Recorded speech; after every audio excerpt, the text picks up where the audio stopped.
손바닥으로 하늘을 가릴 수 있다고 생각했습니다. 미련했습니다. 너무 후회스럽습니다. 맞습니다.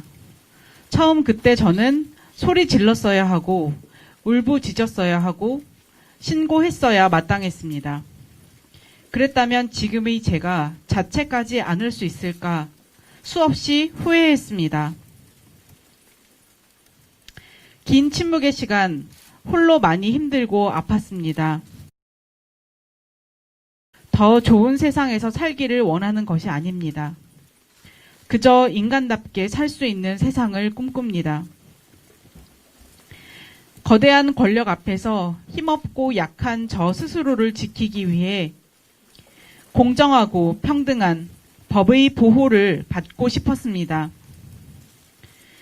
안전한 법정에서 그분을 향해 이러지 말라고 소리 지르고 싶었습니다. 힘들다고 울부짖고 싶었습니다. 용서하고 싶었습니다. 법치국가 대한민국에서 법의 심판을 받고 인간적인 사과를 받고 싶었습니다. 용기를 내어 고소장을 접수하고 밤새 조사를 받은 날, 저의 존엄성을 해쳤던 분께서 스스로 인간의 존엄을 내려놓았습니다. 죽음, 두 글자는 제가 그토록 괴로웠던 시간에도 입에 담지 못한 단어입니다. 저를 사랑하는 사람들의 마음을 아프게 할 자신이 없었습니다. 그래서 너무나 실망스럽습니다. 아직도 믿고 싶지 않습니다. 고인의 명복을 빕니다. 많은 분들에게 상처가 될지도 모른다는 마음에 많이 망설였습니다. 그러나 50만 명이 넘는 국민들의 호소에도 바뀌지 않는 현실은 제가 그때 느꼈던 위력의 크기를 다시 한번 느끼고 숨이 막히도록 합니다. 진실의 왜곡과 추측이 난무한 세상을 향해 두렵고 무거운 마음으로 펜을 들었습니다. 저는 앞으로 어떻게 살아야 할까요? 하지만 저는 사람입니다. 저는 살아있는 사람입니다. 저와 제 가족의 보통의 일상과 안전을 온전히 회복할 수 있기를 바랍니다. 이상입니다. 저희가 사건 진행한 일지를 시간 순서로 말씀드리겠습니다. 먼저 2020년 5월 12일에 피해자를 1차 상담했습니다. 그리고 2020년 5월 26일에 2차 상담을 통해서 구체적인 피해 내용에 대해서 상세히 듣게 됐습니다. 그리고 저희 사무실에서 5월 27일 2차 상담이 끝난 하루 후부터 구체적으로 법률적인 검토를 시작해 나갔습니다. 이 사건 관련 증거에 대해 말씀드리겠습니다. 피해자가 사용했던 핸드폰에 대해서 경찰에 임의 제출을 하기 전에 저희가 사적으로 포렌식을 했습니다.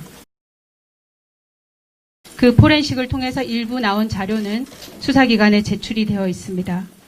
그리고 범행 방법 중에 하나인 텔레그램을 통해서 문자를 보내거나 사진을 보낸 부분에 대해서는 피해자가 비서로 근무하는 동안에 이런 문자나 사진의 괴로움에 대해서 친구들에게 보여준 적이 있습니다.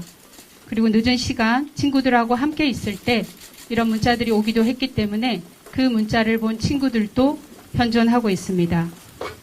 피해자는 이런 지속적인 피해에 대해서 여러 차례에 걸쳐서 피해를 호소했었습니다. 평소 알고 지내던 기자에게도 텔레그램 문자를 보여준 적이 있습니다. 그리고 친한 친구와 함께 있을 때 왔던 문자들을 그 친구가 아직까지도 기억을 하고 있습니다. 동료 공무원, 전송받은 사진을 본 적이 있습니다. 그리고 이런 성적 괴롭힘에 대해서 피해자는 비서관에게 부서를 옮겨줄 것을 요청하면서 언급을 한 적도 있습니다. 고소 관련해서 말씀드리겠습니다. 7월 8일 오후 4시 30분경에 서울지방경찰청에 고소장을 접수했습니다. 그리고 저희는 고소장을 접수한 직후부터 그 다음날, 즉 7월 9일 오전 2시 30분, 새벽 2시 30분까지 고소인에 대한 1차 진술 조사를 마쳤습니다. 고소장에 기재된 범죄 사실은 성폭력 특례법 위반입니다. 구체적으로는 통신매체를 이용한 음란 행위, 업무상 위력에 의한 추행, 그리고 형법상의 강제추행 죄명입니다. 저희가 제출한 증거는 텔레그램 포렌식한 결과물, 그리고 피고소인이 피해자가 비서직을 그만둔 이후 올 2월 6일에 심야 비밀 대화를 초대한 증거도 제출을 했습니다. 이것이 그 텔레그램 비밀 대화방에 피해자를 초대한 내용입니다.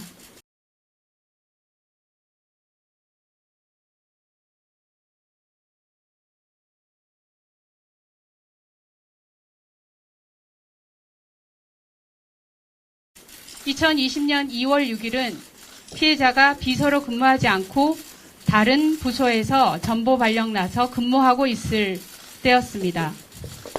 가해자가 비서실에 근무하지도 않는 피해자에게 텔레그램으로 비밀 대화를 요구할 하등의 이유가 없는 시점이었습니다. 이 자료도 경찰에 제출하였습니다. 고소 이후의 상황입니다. 저희가 새벽 2시 30분경까지 피해자 1차 진술 조사를 마쳤는데요. 7월 9일 오후부터 가해자가 실종됐다는 기사가 나왔습니다. 그리고 가해자는 사망했다는 보도가 나왔습니다. 저희는 오늘 오전 피해자에 대해서 온 오프라인 상으로 가해지고 있는 2차 가해 행위에 대해서 추가 고소장을 서울지방경찰청에 접수를 했습니다. 마지막으로 범죄 사실의 간략한 개요를 말씀드리겠습니다. 인터넷 상에서는 피해자가 사직한 것으로 나오고 있는데요. 피해자는 이 사건 피해 발생 당시뿐만 아니라 2020년 7월 현재 대한민국의 공무원으로 재직하고 있는 사람입니다. 피해자가 서울시장 비서실에서 비서직을 수행하게 된 경위입니다.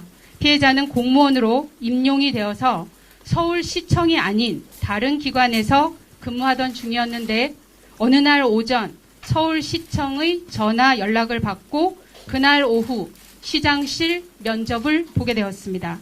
그리고 비서실 근무하라는 통보를 받아서 서울시장 근무실에서 4년여 기간 동안 비서로 근무를 하게 됐습니다. 피해자는 시장 비서직으로 지원을 한 사실이 없었습니다. 범행 사실 관련해 말씀드리겠습니다. 이런 범행이 발생한 시기는 비서직을 수행하는 4년의 기간, 그리고 피해자가 다른 부서로 발령이 난 이후에도 지속되었습니다. 범행이 발생한 장소는 시장의 집무실, 그리고 시장 집무실 내의 침실 등이었습니다. 상세한 방법은 말씀드리기가 어렵습니다. 개괄적인 방법만 말씀드리겠습니다. 피해자에게 즐겁게 일하기 위해서 둘이 셀카를 찍자며 집무실에서 셀카를 촬영하곤 했습니다. 그리고 그런 셀카를 촬영할 때 신체적인 밀착을 했었습니다. 그리고 피해자의 무릎에 나 있는 멍을 보고 호호해 주겠다고 하면서 피해자의 무릎에 자신의 입술을 접촉하는 행위를 했습니다. 그리고 집무실 안에 있는 내실, 즉 침실로 피해자를 불러서 안아달라며 신체적인 접촉을 하고 아까 보여드렸듯이 텔레그램 비밀 대화방으로 초대를 해서 피해자에게 지속적으로 음란한 문자를 전송하고 속옷만 입은 사진을 전송하는 등 피해자를 성적으로 괴롭혀 왔습니다. 이상입니다.